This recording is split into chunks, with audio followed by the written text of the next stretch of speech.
All right, let's now shift focus to what we mentioned, and this is the trending topic at this point. Is gold losing its shine after glittering in a strong rally to multiple new records this year? The yellow metal is down over 8% from its all-time high. The change in trend for the gold price is only about 2 weeks old. However, it poses the question of whether the bull market is over. Take a look at this next report, and then we slip into a discussion with our guest on the show. Gold traded close to a 2-month low as the dollar held near 2-year highs. A stronger dollar weighs on commodities as it makes them expensive for traders buying with other currencies. The Trump trade has boosted the dollar and as a result completely sidelined gold. What's not helping is Federal Reserve Chair's comments on rate cut restraint on Thursday.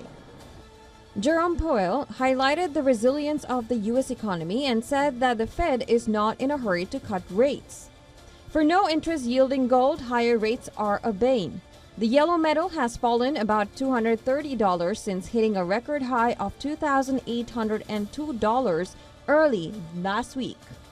The latest moves reflect traders' bets on the impact of Trump 2.0, including tax cuts, global trade tariffs, and deregulation.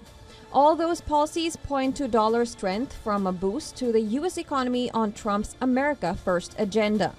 Since gold's lows of $1,600 an ounce over 2 years ago, the yellow metal has been in a bull run driven by geopolitical tension.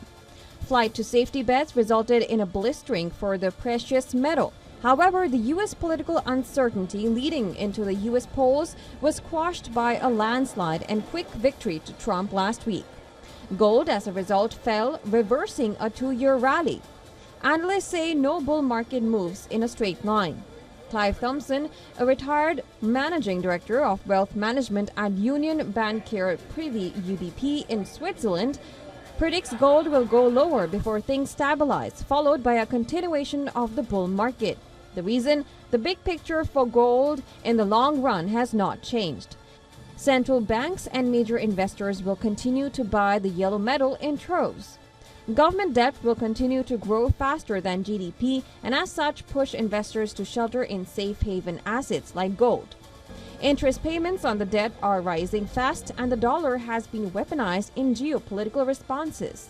All of that shifts the attraction of gold up relative to dollars, and none of that is likely to change soon. While short-term traders are using leverage to cash in some of their gold chips, in the long run the allure of the precious metal remains at play. Business Bureau Report, WION World is One. All right, for more on this, we are now being joined by Ajay Bagga. He's a market expert joining us from Mumbai. Mr. Bagga, thank you so much for joining me on World Business Watch. Always a pleasure to speak with you, sir. What is your outlook for gold going forward? Yeah, if you look at gold, February, it was at 2000, September, it peaked. And, going into the US elections, we saw some softness coming in. And once the Trump election or the success of President Trump in winning the elections was clear, we saw a lot of outflows from gold ETFs. Nearly $600 million went off in the week ending November 8th globally from gold ETFs. So overall, what's happening with gold? One, it is a non-interest yielding asset. So when rates go down, it tends to do better. But with the Trump presidency and Trump control of the US Congress, what happens is the US rate cut outlook has got postponed.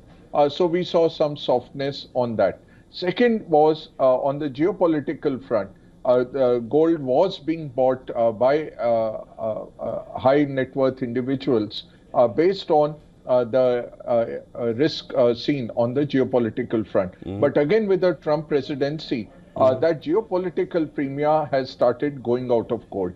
Third is the very big driver of gold is central bank buying. This year, about 694 tons of gold has been bought by central banks globally, including the Reserve Bank of India. But with Trump's victory and a strong dollar, what is happening is, you would have seen India's FX reserves have come down from 700 billion to 675 billion. The emerging market currencies are being used now, their dollar reserves are being used to protect their currency. So that incremental gold buying has kind of dried out. Mr. So Bagga, it's Trump. yes. Yeah. Yeah, I just wanted to also get your thoughts on the impact that we'll see on gold vis-a-vis the boost that we've seen on cryptos ever since Trump has won. What are your thoughts on that? See, crypto is a reaction against misgovernance by governments who are not balancing their budget. So, US, for example, is the federal government earns 4.25, but it spends $6 trillion. Crypto is more revolt against fiat currencies, against governments which have gone bonkers after 2008 on fiscal deficit. So crypto has benefited by twin moves. One, Trump brings in deregulation, and he's pro-crypto, and with people like Elon Musk playing a dominant role in his cabinet, crypto has benefited. And second, crypto is a libertarian theme, which gold used to be. Gold has also benefited from that libertarian theme, that your dollar, your rupee is not worth the paper it's printed on, because there is no gold backing it after 1971, when Nixon went off the gold standard.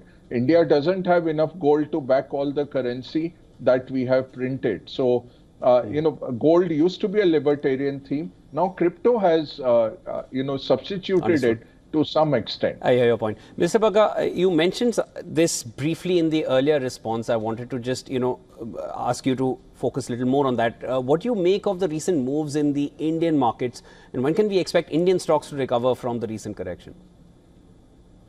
See, the biggest issue for Indian markets has been FII selling, and that's hitting all the emerging markets. It's a myth that China has taken away money from India. It did happen for 2 weeks. September 24th, when China announced its stimulus, till about October 8th, their lunar year, their annual holiday, we saw about $53 billion going into Chinese markets. But after that, for the next 5 weeks, nearly 20 billion has come out of China. So China, like all the other EMs, is suffering. India is also seeing that outflow. What happened last week was a good thing, that the intensity of the FII selling has reduced. So if that reduces, you will see Indian markets going up. But our issues are as follows. One, FII outflow. Second, earnings slowing down. So earnings were underwhelming for the last quarter. That disappointed markets. Our valuations were on the higher side. So we were getting a premium on our growth, but the growth didn't come in, and the economy is slowing down in pockets. So government spending fell between March and July because of the national elections. Now it is picking up. Yes. Mr. Bagga, and finally, I just want to also get your thoughts on this. Do you feel gold will regain its allure before the end of the year? Yes, it will. We will see around 2,800 gold by end of the year, and next year we are expecting $3,000 to $3,100 of gold. All right, those are optimistic figures. Of course, we'll get to know in time. Thank you so much for joining us, Mr. Bagga. That was Ajay Bagga joining me from Mumbai.